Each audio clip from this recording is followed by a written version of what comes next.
Everybody has a short story that traumatized them, and today I'm going to be talking about The Little Match Girl by Hans Christian Andersen, published in 1845. It's a cold, snowy New Year's Eve, and a little girl is out in the streets with no shoes on. She originally had shoes, but she lost them while running across the street because they were much too big for her. She's out trying to sell matches, but nobody has bought any from her all day. She can smell food cooking, and she sees lights in the windows of the people who are celebrating the new year. It's getting darker and colder, so she huddles in between two houses to try to get warm, but she's afraid to go home herself because her dad will beat her for not having sold any matches. She lights one of the matches trying to get warm, and as she does, she imagines a big stove with a fire burning. Once that match goes out, she lights another and imagines a house decorated for the holidays with plenty of food laid out. She thinks about her grandmother who recently died, and when she lights the next match, she sees her standing in front of her.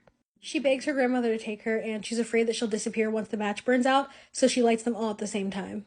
Her grandmother hugs her and she takes her to heaven with her, and she's no longer suffering, she's no longer cold, and she's no longer hungry.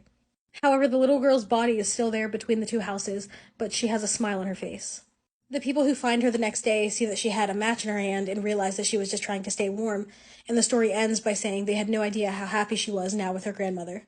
This story was very short, but painful, very sad.